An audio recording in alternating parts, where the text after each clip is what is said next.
मनीषा के पिताजी इस उम्र में भी अपनी पत्नी पर हाथ क्यों उठाते थे? मनीषा का मन बहुत परेशान हो रहा था। आज पापा ने फिर माँ के ऊपर हाथ उठाया था। कमला, उसकी माँ, 65 साल की हो चली थी। इस उम्र में भी उसके 70 वर्षीय पिता जब देखो अपनी पत्नी पर हाथ उठाते रहते थे। अभी अभी मोबाइल पर माँ से बात करके उसका मन आहत हो गया था, पर उसकी मजबूरी यह थी कि वह अपनी यह परेशानी किसी को बता नहीं सकती थी। अपने पति और बच्चों को भी कैसे बता दे कि इस उम्र में भी उसके पिता उसकी माँ पर हाथ उठाते हैं। माँ के शब्द अभी भी उसके दिमाग में गूंज रहे थे। बेटा, अब और नहीं सहा जाता है मुझसे। इन बुढ़ी हड्डियों में अब इतनी जान नहीं बची है कि तुम्हारे पापा के हाथों से बरसते मुक्कों का वेग सह सके। पहले शरीर में ताकत थी, मार खाने के बाद भी लगातार काम में लगी रहती थी। कभी तुम लोगों पर अपनी तकलीफ जाहिर नहीं होने दी, पर अब मार खाने के बाद हाथ, पेट, पीठ, गर्दन, पूरा शरीर जैसे जवाब दे देता है। दर्द के कारण रात रात भर नींद नहीं आती है। कराती हूँ तो भी चिल्लाने लगते हैं। शरीर जैसे जिंदा लाश में तब्दील हो गया है।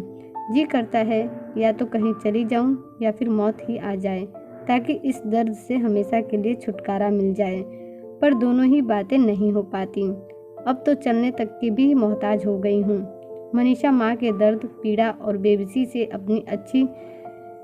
से अच्छी तरह वाकिफ थी, लेकिन वह कर भी क्या सकती थी। माँ को अपने घर ले आना भी तो समस्या का समाधान नहीं था, और आखिर कब तक माँ को वह अपने घर रख सकती थी। अपनी घर गृहस्थी के प्रति भी तो उसकी कोई जिम्मेदारी थी। ऊपर से भाइयों के ताने सुनने को मिलते, सो अलग। उसके दोनों भाई अपनी अपनी गृहस्थी में व्यस्त थे और अलग रह रहे माँ बाप की भी कभी कभी टोह ले लिया करते थे। वैसे तो बचपन से उसने अपनी माँ को पापा से मार खाते देखा था। घर के हर छोटे बड़े निर्णय पर माँ की चुप्पी और पिता के कथन की मुहर लगते देखा था। वह दोनों के स्वभाव से परिचित थी। वह जानती थी कि सदा से ही घर गृहस्थी के प्रति बेपरवाह और लापरवाह पापा के साथ माँ ने कितनी तकलीफें सही हैं और बड़ी मेहनत से तिनका तिनका जोड़कर अपनी गृहस्थी बसाई है। साथ ही बच्चों को पढ़ा लिखा कर काबिल भी बनाया, वरना पापा को तो यह तक नहीं मालूम था कि कौन सा बच्चा किस क्लास में पढ़ रहा है। वे तो अपनी मौज मस्ती में ही सदा रमे रहते थे। उन दोनों के व्यक्तित्व और व्यवहार में जमीन आसमान का फर्क था। एक तरफ जहाँ माँ आत्मविश्वासी, ईमानदार, मेहनती, कुशल और सादगी पसंद महिला थी, वहीं दूसरी ओर उसके पिता मस्तमौला, स्वार्थी, लालची और रसिया किस्म के इंसान थे, जो स्थिति के अनुसार अपना रंग बदलने में भी माहिर थे। आज भी दोनों के व्यक्तित्व में इंच मात्र भी अंतर नहीं आया था। हाँ, शारीरिक रूप से अस्वस्थ और कमजोर होने के कारण माँ थोड़ी चिड़चिड़ी जरूर हो गई थी, लेकिन अब जब भी उनके बीच वाद विवाद की स्थिति बनती थी तो वे प्रत्युत्तर में माँ को भला बुरा जरूर कहती थीं।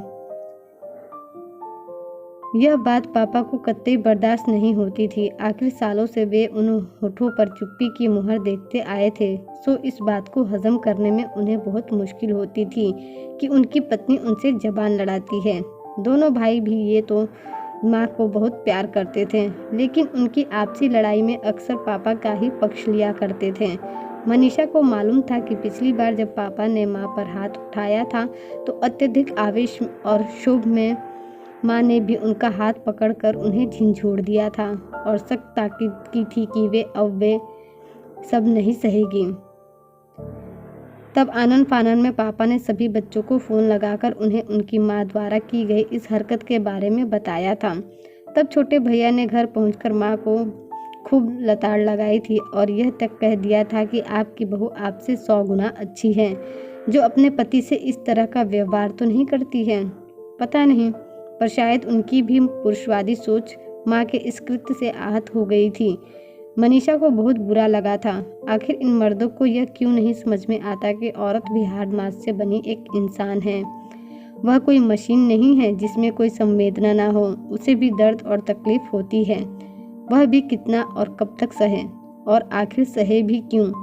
भैया ने उस समय भी फोन कर माँ की शिकायत की थी, इस उद्देश्य से कि वह माँ को समझाए कि इस उम्र में ये बातें उन्हें शोभा नहीं देती। बोलना तो वह भी बहुत कुछ चाहती थी, पर इस डर से कि बात कहीं और न बिगड़ जाए, सिर्फ हाँ हूँ कहकर फोन रख दिया था। काश उस वक्त उसने भी सच्चाई बोलकर भाई का मुंह बंद कर दिया होता। माँ से तो आपकी पत्नी की तुलना हो भी नहीं सकती थी, क्योंकि न ही वे भाभी जैसे झूठ बोलने में यकीन रखती है और न अपना आत्मसम्मान कभी गिरवी रख सकती है। उन्होंने तो हमेशा से सिर्फ अपनी जिम्मेदारियां ही निभाई हैं, बिना अपने अधिकारों की चिंता किए। पर आपकी पत्नी तो हमेशा से ही मस्त और बिंदास रही है।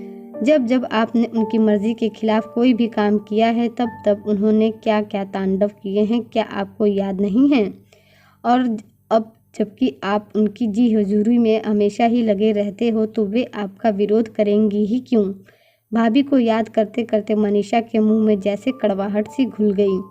विचारों के भंवर में इसी तरह गोते लगाती हुई मनीषा का ध्यान दरवाजे की घंटी की आवाज़ से टूट गया। घंटी की ओर निगाहें घुमाकर वह मन ही मन बुदबुदा उठी। अब कैसे होगा काम? बच्चे आ गए, आज उसका सारा काम पड़ा हुआ है। भारी मन से उठते हुए उसने दरवाज़ा खोला तो चहकते हुए दोनों बच्चों ने घर में प्रवेश किया। मम्मा, पता है आज ड्राइंग टीचर को मेरी ड्राइंग बहुत अच्छी लगी है। पूरी क्लास ने मेरे लिए तालियां भी बजाई। टीचर ने मुझे स्टार्स भी दिए हैं। देखो, नन्ही परी ने माँ को अपनी ड्राइंग शीट दिखाते हुए कहा। ओह मेरी रानी बिटिया तो बड़ी होशियार हो गई है। I am so proud of you. उसकी बेटी दूसरी कक्षा में पढ़ती थी। उससे बड़ा संयम था जो कि 8वीं कक्षा में पढ़ता था। मम्मा, बहुत भूख लगी है, मेरे लिए पहले खाना लगा दो प्लीज़। संयम अपना बैग रखते हुए बोला। ओके बच्चों, आप फ्रेश होकर आओ, तब तक मैं जल्दी से आपके लिए खाना परोसती हूँ। यह कहकर मनीषा किचन की तरफ चल पड़ी। उसने अभी तक कुछ भी खाने को नहीं बनाया था, बस काम वाली काम करके जा चुकी थी, लेकिन उसने घर भी नहीं समेटा था। बच्चों की पसंद ध्यान में रखते हुए उसने जल्दी से गर्मा गर्म नूडल्स बनाकर टमाटो सॉस के साथ परोस दिया। बच्चों को खिलाते खिलाते भी उसके दिमाग में कुछ उधेड़-बुन चल रही थी। कुछ देर बाद उसने दोनों बच्चों को तैयार कर अपनी पड़ोसन नीमा के घर पर छोड़ दिया और खुद सीधा अपनी माँ के घर चल दी। वहाँ पहुँचकर पता चला कि पापा कहीं बाहर गए हैं। माँ की हालत देख उसकी आंखों से भर भर आंसू निकलने लगे, पर अपने आंसुओं को काबू कर वह बड़े ही शांत स्वर में बोली, माँ चलो तैयार हो जाओ, हमें पुलिस स्टेशन चलना है। लेकिन बेटा, एक बार और सोच ले, अभी बात ढकी हुई है, कल को आस पड़ोस, समाज, बिरादरी, नाते रिश्तेदारों तक फैल जाएगी। लोग क्या कहेंगे? बहुत बदनामी होगी हमारी, सब क्या सोचेंगे? माँ ने कुछ अनुनय पूर्वक कहा। जिसको जो सोचना है वो सोचे, मगर अब मैं आपको और जुल्म सहने नहीं दूंगी। माँ, तुम समझती क्यों नहीं हो? जुल्म सहना भी एक बहुत बड़ा अपराध है और आज तक आप सब सहती आई हो। आपकी इसी सहनशीलता ने पापा को और प्रोत्साहित कर दिया है, मगर अब पापा को यह बात समझनी ही होगी कि आप पर हाथ उठाना उनके अधिकार क्षेत्र में नहीं आता है।